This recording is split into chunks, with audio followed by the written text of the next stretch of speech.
So welcome back to our channel. So இன்றைக்கி என்ன பார்க்க போகிறோம்னா நம்ம டேபிள் டென்னிஸ் கேம் விளையாட போகிறோம். ஸோ நான் டேபிள் டென்னிஸ் பிளேயர் கைஸ்.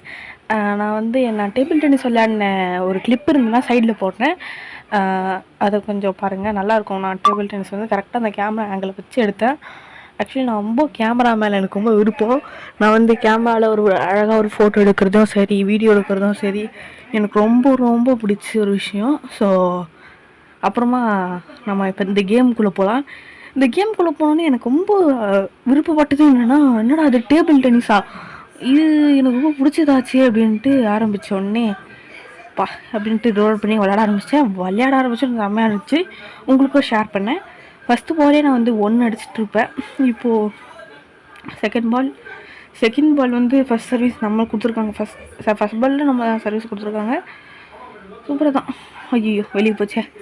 அவனுக்கு ஒரு பாயிண்ட், எனக்கு ஒரு பாயிண்ட். அதாவது 1-0 கரெக்டாக 1-0. ஸோ இன்னும் யாரும் சப்ஸ்கிரைப் பண்ண வந்தீங்கன்னா சப்ஸ்கிரைப் பண்ணுங்கள். And most of the people எனக்கு ரெக்கமெண்ட் பண்ணுறது இந்த கேம் விளாடுங்க, அந்த கேம் விளாடுங்க, இந்த கேம் விளாடுங்கன்னு. அப்புறம் நானே என் ஃப்ரெண்டு ஒரு பிக்சர் எடுத்தோம்.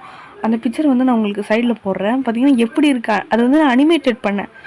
டேபிள் டென்னிஸ் வரும்போது சும்மா அனிமேட் பண்ணி பார்த்தா சூப்பராக இருந்துச்சு. நாங்கள் எங்கள் பிக்சர் போட்டு அனிமேட் பண்ணி பார்த்தோம். அனிமே லெவல் விளையாடி எப்படி இருக்குன்னு பார்த்தா செம்மையாக இருந்துச்சு பார்க்கவே. அப்புறம் சூப்பராக இருக்கிறா அப்படின்ட்டோம். நான் அவன் ஜெயிச்சிட்டான். நான் என்ன ஆச்சுன்னா அவங்க கூட பேசிக்கிட்டே விளையாடுறதால அப்படி இருக்கு. நம்ம கேமுக்குள்ளே போகணுன்னா விறுவிறுப்பாக சுறுசுறுப்பாக கிருப்பாக விளையாடுவோம். அண்டு நிறைய பேர் இன்ஸ்டா டிஎம் பண்ணுறீங்க. ஒரு கேம் நீங்கள் தொடர்ந்து என்கிட்ட ரெக்கமெண்ட் பண்ணுறீங்கன்னா அந்த கேம் நம்ம விளையாடுவோமா மாட்டோமா அப்படின்ற மாதிரிலாம் உங்களுக்குள்ளே ஒரு கொஸ்டின் வருது. விளையாடுறோம் கைஸ். அந்த கேம் பேர் நான் சொல்லலை உங்களுக்கு, அப்புறம் அங்கே போய் விளையாடி காமிக்கிறேன். ஓகேவா? சூப்பராக இருந்துச்சு அந்த கேம் நான் பார்க்கும்போது. ஸோ உங்களுக்கும் அது ரொம்ப பிடிக்கும்னு நம்புகிறேன். அப்புறமா ரொம்ப நாள் கழிச்சு வீடியோ போகிற மாதிரி இருக்கு. எனக்கு கொஞ்சம் நிறைய வேலை இருந்தது. டிப்ரிமிஷனில் வேலை இருந்தேன். என்னடா டிப்ரிமிஷன்னா என்னடா அப்படின்னு நிறைய பேருக்கு டவுட் வரல. டிப்ரிமிஷன் இஸ் நத்திங் பட் டிப்ரெஷன். நான் ரொம்ப நாளாக கேம் விளையாடுறதுனால டிப்ரெஷனுக்கு இருந்துச்சு. ஸோ அப்புறமா எங்களுக்கு நிறையா எப்படி சொல்கிறது, எனக்கு நிறையா ஸ்கூல் காம்படிஷன், காலேஜ் காம்படிஷன்லாம் போயிருந்தேன். டேபிள் டென்னிஸில் கொஞ்சம் அவார்ட்லாம் நான் வாங்கினேன். கொஞ்சம் அவார்ட்லாம் ஒரு 2-3 அவார்ட்லாம் இல்லை, நிறைய அவார்டு வாங்கினேன். லைக் எங்கள் வீட்டில் 10 அவார்ட்ஸ் டேபிள் டென்னிஸ் வழியாகவே வந்தது. அது ரொம்ப நல்ல ஒரு விஷயந்தான். இப்போ அவன் எப்படி விளையாடுறான்னு தெரில. ஸோ இன்னும் நிறைய பேர் சப்ஸ்கிரைப் பண்ணாமலே பார்த்துக்கிறீங்க கைஸ். நான் பார்க்கும்போது என்ன அது சப்ஸ்கிரைப் அனலைஸே கம்மியாக இருக்குது அப்படி. அப்புறமா ரோப்ளக்ஸில் Day 1 Day 2 Day 3 அப்படின்னு நான் போடுறேன். 7 days சேலஞ்ச் கைஸ். நான் 7 டேவே தொடர்ந்து போடுவேன்னு பார்த்தா அது ஒவ்வொரு நாளாக வர மாதிரி இருக்காமல் ஒரு மாதிரி டேட் ஹைலைட் ஆகி வருது. ஸோ பட் நம்ம 7 டேயில், அதாவது 7 டே இப்போ இல்லை, இப்போ 10 டே ஓகேவா? 10 டே நம்ம முடிச்சிட்டோன்னு வைங்களேன், அவ்வளோதான் நம்ம ரோப்ளக்ஸ் முடிஞ்சுது. அண்டு ரோப்ளக்ஸில் எனக்கு ரெக்கமெண்ட் நிறைய ஃப்ரெண்ட் ரிக்வஸ்ட் கொடுத்தீங்க. ஃப்ரெண்ட் ரிக்வஸ்ட்லாம் அக்செப்ட் பண்ணிட்டேன். மோஸ்ட் ஆஃப் பீப்புள் எங்களுக்கு கேட்டது ப்ரோ இது விளையாடுங்க ப்ரோ, பிளாக்ஸ் ரூட் விளையாடுங்க ப்ரோ. நான் பிளாக்ஸ் ரூட்டில் நான் செகண்ட் சி கிட்ட போய்ட்டு, அதாவது 3rd C கிட்ட, ஓகேவா? 3rd C போய்ட்டு அதனால் அந்த அக்கௌண்ட்டு போயிடுச்சு. இப்போ ஃபஸ்ட் சீலேருந்து போய்ட்டுருக்கேன். அதாவது ஃபஸ்ட் சீல ஸ்கைலேண்டில் இருக்கேன். ஸ்கைலேண்டில் அப்பா ஸ்கைலேண்டில் இருக்கேன். அப்படி தான் ஸ்கைலேண்டில் இப்போது கிரைண்ட் பண்ணிகிட்ருக்கேன். ரொம்ப கஷ்டமாகவும் இருக்குது ஸ்கைலேண்டில் கிரைண்ட் பண்ணுவது. ஸோ பட் இருந்தும் நல்லா இருந்துச்சு. அப்புறமா இன்னொன்று சொல்ல மாட்டேன், எல்லாருக்கும் ஹாப்பி கிருஷ்ண ஜெயந்தி. நான் இந்த வீடியோ எப்போ போடுவேன் ஏது போடுவேன்னு தெரில. பட் நான் இதை கிருஷ்ண ஜெயந்திக்கு முதல் நாள் ஷூட் பண்ணுறேன். அது இன்ஃபார்ம் பண்ணிக்கிறேன். அடுத்த நாளைக்கு தான் கிருஷ்ண ஜெயந்தி. பட் இருந்தும் ஹாப்பி கிருஷ்ண ஜெயந்தி உங்களுக்கு எல்லாருக்கும். இப்போ பார்த்தீங்கன்னா நம்மளுக்கு எதிரில் நிறைய பேர், நம்ம போன மேட்ச் ஜெயிச்சிட்டோம். உங்களுக்கே தெரியும், போன மேட்ச்சில் அழகாக ஜெயிச்சிட்டோம்.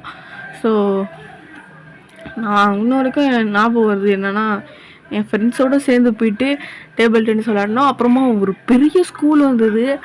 அந்த ஸ்கூலுக்கு முன்னாடி நாங்கள் தோற்றோம். அந்த ஸ்கூல் நேம் நான் மென்ஷன் பண்ண விரும்பலை. ஸோ அந்த ஸ்கூல் என்ன ஸ்கூல்னு கண்டுபிடிச்சிக்கோங்க நீங்களே. அப்புறமா இது நாம் இந்த மேட்ச் கூட வந்தீங்கன்னா சூப்பராகவே இருக்குது.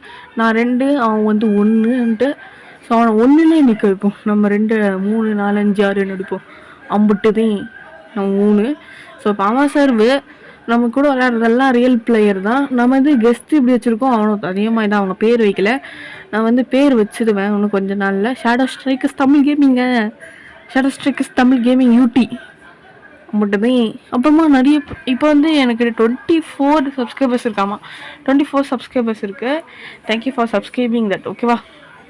அது நான் ரொம்ப மென்ஷன் பண்ணுறேனோ, ரொம்ப கஷ்டப்பட்டு நான் 2 சப்ஸ்கிரைப்லேயோ 10 சப்ஸ்கிரைபர்லையோ இருந்தேன். ஏன்னா அப்படியே கொஞ்சம் கொஞ்சமாக ஏற்றி நீங்கள் 24 சப்ஸ்கிரைபர் ஒர்க் எடுத்துகிட்டு வந்தீங்க, ரொம்ப தேங்க்யூ. இப்போ நம்மளும் 2வது ரவுண்ட்லேயும் நம்ம வின் பண்ணிட்டோம். 2வது ரவுண்டா அப்படி தேவை, 2வது ரவுண்டா 2வது மேட்சா மறந்துட்டாங்க. இப்போ வந்து நம்ம $100, நான் $50, அவன் $50 வச்சு, அவன் $50 எனக்கு வந்துடும், ஏன் $150 எனக்கு வந்துடும். ஸோ இப்போ வந்து இன்னொன்று அடுத்தது வந்து எப்படி சொல்கிறது, நிறையா இருக்குது. இதில் நான் விளையாடி காமிக்கிறேன் உங்களுக்கு. நம்மளுக்கு முன்னாடி இன்னொரு ரியல் பிளேயர் ஈடின்னு ஒருத்தர், ஈடி ஹிஸ்ட்ரி என்ன மூச்சுப்பா ஈடின்னு ஒரு ஆள். ஸோ அப்புறமா வந்து கைஸ், நான் உங்கள்கிட்ட இன்னொரு விஷயம் சொல்ல மாட்டேன். நான் வந்து மைக் வாங்க போனேன் கைஸ். சரி, மைக் என்கிட்ட இல்லையே, நான் வச்சுருந்தேன். அது வந்து என்னமோ கொஞ்சம் கராமரான்னு ப்ராப்ளம் கொடுக்க ஆரம்பிச்சிது. சரி என்னடா அப்படின்னு பார்க்கறதுக்கு மைக் வாங்க போனேன். மைக் வாங்க போன இடத்துல எனக்கு ட்ரைபாடு பார்த்தேன். சரி, ட்ரைபாடு ரொம்ப ஆசையாக இருந்துச்சு, வாங்கலான்னு பார்த்தா அது வந்து நீங்கள் ஆன்லைனில் புக் பண்ணுங்கள் அப்புறம் வரும்னாங்க. சரி, நானும் ஆன்லைனில் புக் பண்ணி வச்சுட்டேன். இப்போ அது ட்ரைபாடு வந்து நாளன்னைக்கு வரும். ஸோ நாளன்னைக்கு வரும்ன்றது தெரில, எப்போ வரும்ன்ட்டு அவங்க வந்து வர டைமில் வரும்னாங்க. ஸோ நான் ட்ரைபாடு வந்து ரிவ்யூ போடுறேன் எப்படி இருக்குன்ட்டு. அப்புறம் மைக்கோட ரிவ்யூ பார்த்தீங்கன்னா நல்லாவே இருக்குது. மைக் ரொம்ப நல்லாவே பர்ஃபார்மன்ஸ் பண்ணுது. நான் எதிர்பார்த்தனும் மைக்கு செம்மையாகவே பர்ஃபார்மன்ஸ் பண்ணான். எதிர்கூட பார்க்கல, செம்மையாக பர்ஃபார்மன்ஸ் பண்ணுற அளவுக்கு நல்லா இருந்துச்சு. ஆனால் பார்க்க மைக்கு ஹலோன்னா ரொம்ப அதிகமாகவே சவுண்டு கேட்டுச்சு. சூப்பராக இருந்தது மைக்கோட பர்ஃபார்மன்ஸ், எனக்கு ரொம்ப பிடிச்சிருந்துச்சி மைக்கு. அப்புறமா என்ன சொல்ல, அப்புறம் அந்த ட்ரைபாடு நான் கிட்ட ஆல்ரெடி வந்து ஒரு ஸ்டிக் இருக்குது. லைக் இதோட ஃபோன் ஸ்டிக்குன்னு சொல்ல முடியாது, கேமராவுக்கு வந்து இப்போ கேமரா வந்து ஒரு இடத்துல நிற்க வச்சுட்டு நம்ம அங்கே போய்ட்டு ஃபோட்டோ எடுக்கிற மாதிரி ஒன்று இருந்தது. ஸோ அந்த ஒரு ஸ்டிக் இருந்தது, கேமரா ஸ்டிக் அப்படின்னு சொல்லலாம். நம்ம கையில் பிடிக்க தேவையில்ல, கீழே கூட சொல்லிக்கலாம், கையில் கூட பிடிச்சிக்கலாம், அழகாக இருக்கும், கம்ஃபர்டபுளாக. நான் அது முடிஞ்சால் ஸ்க்ரீனில் போட ட்ரை பண்ணுறேன். அது இல்லைனா நான் போடுறேன், ஓகேவா? நான் ஸ்க்ரீனில் போட ட்ரை பண்ணுறேன். அப்புறமா இந்த லண்டன் இருக்குது, அப்புறம் நிறையாவே இருக்குது இதில். ஸோ எல்லாத்தையும் நம்ம ட்ரை பண்ணுறோம். இதெல்லாம் இருக்குது பார்த்தீங்களா, இதில் வந்து அடுத்தடுத்த லெவலில் வருமா. ஸோ அடுத்தடுத்த லெவலுக்கு போகிறதுக்கு சப்ஸ்கிரைப் பண்ணி லைக் பண்ணிடுங்க. நம்ம வந்து இன்னும் கொஞ்சம் நாளில் அந்த லெவலும் போடுவோம், ஓகேவா? ஓகே, சூப்பராக இருக்கும். நான் வந்து எனக்கு ரொம்ப பிடிச்ச கேமே இது, கொஞ்சம் நல்லாவே இருந்துச்சு. எல்லா கேமோட கம்பேர் பண்ணும்போது டேபிள் டென்னிஸ் கேம் நல்லா இருந்துச்சு. அப்புறம் ஒலிம்பியாடு வேறு போகுது, கோல்டு அடிக்கலை இந்தியா அப்படின்ட்டு ஒரு இது வேறு போச்சு. ஆக்சுவலி நான் ஒன்று சொல்லுவேங்க, ஏன் இந்தியா வந்து கோல்டு அடிக்கலைன்னா, நம்ம பேரண்ட்ஸ்லாம் நம்ம போய் அம்மா நான் போய்ட்டு கிரிக்கெட் விளையாட்டு வரம்மா, சரி வீட்டில் உட்காரு அப்படின்வாங்க. அந்த மாதிரி ரொம்ப கஷ்டமாக இருக்கும் அந்த டைமில். என்ன வீட்டில் உட்காருன்ட்டாங்களே, நம்ம இன்றைக்கே பெரிய ஆளான்னு பார்த்தா வீட்டில் உட்காருன்ட்டாங்களே அப்படின்ட்டு ஒரு ஃபீல்ஸ் இருக்கும். அதே தான் நம்மளை சின்ன வயசுலேருந்து ரொம்ப ப்ளேஃபுல்லாக வளர்த்தாங்கன்னா நம்ம பெரியவங்களாம் விளாட அந்த ட்ரைனிங் நல்லாவே இருக்கும். அப்போ தான் கோல்டு அடிக்க, டைமண்ட் அடிக்க எல்லாமே இருக்கும். அது நான் சொல்ல விரும்புகிறேன். ஏம்மா என்னடா இது, அவன் கொஞ்சம் நல்லாவே ப்ளே பண்ணான். 0-4 கைஸ், 0-5 அடிக்க விட்றோம். நான் ரொம்ப தொண்டன்னு பேசிகிட்டு இருக்கேன்னு நினைக்கிறேன். 0-5 அவனே வெளியே போயிட்டான்ட்டே. சூப்பர் கைஸ், அவனே வெளியே போயிட்டான். ஐயா விட்டுருங்க ஐயா, நீங்கள் பெரிய ப்ரோ பிளேயரையா, ஐயோ ஷேடோ ஸ்ட்ரைக்கர்ஸா அப்படின்னு ஓட்டான் அவனே. இந்த மாதிரி தான் இருக்கணும், அந்த பயம் இருக்கணும் தம்பி. எம்பிட்டு தைரியம். ஸோ அப்புறமா சப்ஸ்கிரைப் பண்ணாத லைக் பண்ணிக்கோங்க. மீண்டும் அடுத்த வீடியோ சந்திக்க உங்களோட